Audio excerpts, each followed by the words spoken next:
Hey, what's up, guys? This is my review for the season finale of South Park, season 21, episode 10, titled Splatty Tomato. I want to say thanks to all you guys who watched my last review, and man, what a final two episodes it's been for this great season. For me, I think South Park really stepped its game up back, ever since season 15 rolled along. And this season just goes to show the series is still going on all cylinders. Even after 2 decades, it's still finding new and exciting ways to take the show in. But I thought this episode was a great follow up to the last one. I had a tough time trying to figure out the direction the episode was going to take.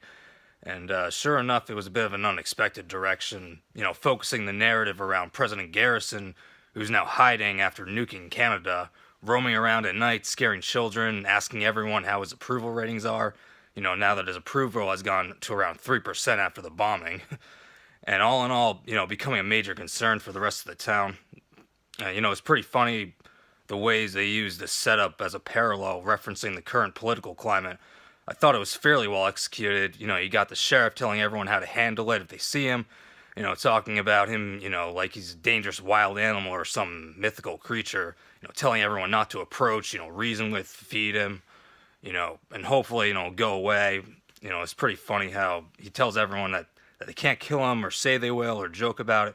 Obviously referencing all the threats that President Trump's been getting, in the midst of today's heated political climate and, some of the backlash certain celebrities have received, notably Kathy Griffin, who they took a fairly amusing jab at. I like the contrast they had, with the little girl having night terrors about the president, representing the fear many Americans have about Trump, and her father representing the other side, telling her, there's nothing to worry about and blaming the liberal school for spreading fear about the president.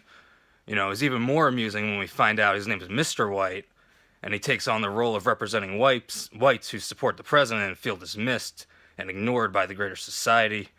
You see his frustration as the episode goes along, for example, trying to feed Garrison sandwiches while everyone fights him on it and whatnot. Also representing the number of Trump supporters who try to make a case to non-Trump supporters how Hillary, would have been worse off as president. So all in all, I thought it was a good amount of different perspectives shown, of how people on both sides feel about the president. I also liked how Tweak was in the episode, continuing his paranoia about President Garrison that started in episode 2. I liked how they had Ike, how he played a fairly decent role in the episode, going on a mission to capture the president. Of course, being a Canadian, how the Canadians want revenge. It's pretty funny how the rest of the game went out looking for him, trying to find kick-ass 80s music to listen to on the journey, but having, their share of trouble finding that. And of course, Ike ends up successfully capturing Garrison, even though he escapes in the end. As far as the relationship between PC Principal and Strong Woman, I thought it was pretty hilarious how they, had to hide their forbidden relationship, celebrating Butters for his accomplishments in school as an excuse to have dinner together, for example. Of course, when everyone finds out they're sleeping together, they all puke, both at the sight of it and at the very thought of it, really showing how much relationships between coworkers is considered taboo. I thought that was pretty hilarious just how extreme everyone's response was, when that came out. And of course, then you have the long story arc, finally reached its conclusion this episode, of course, Cartman and Heidi, there's really a part of me that wanted the whole Heidi Cartman relationship to work out.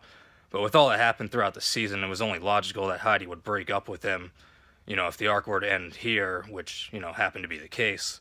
We didn't know whether or not Heidi's transformation would be reversible, because, she seemed too far in deep, being like Cartman.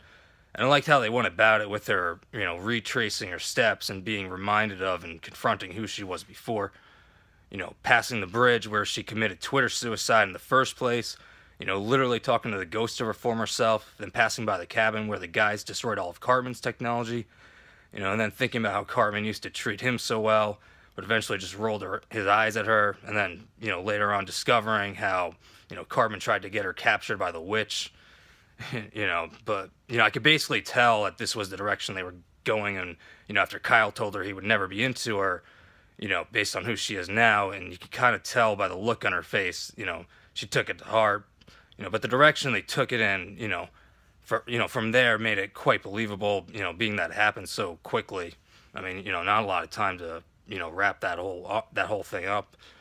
But they did well with that, and it made her reverting back to her former self feel very natural with her confronting these significant places and the memories associated to rediscover who she was, and what happened to her after a certain point of being in a relationship with Cartman.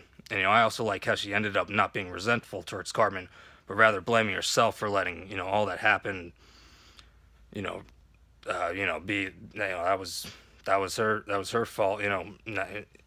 She wasn't feeling like a victim, and that cleverly tied into the larger theme we see with PC culture, which has again been brought to the forefront of the show, and of course with Kyle, who went on a whole moral crusade because he felt like a victim, which Ike properly pointed out to him.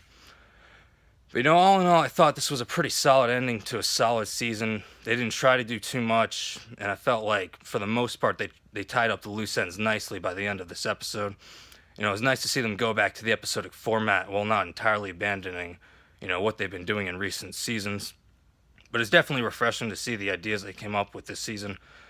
And, it's nice to see they're still on top of their game, making consistently good episodes. So, as much as it sucks to wait this long for season 22, I thought they gave us a solid set of episodes to sit on in the meantime. But anyway, that's pretty much all I got for you guys. Thanks for watching, and I will see you all later.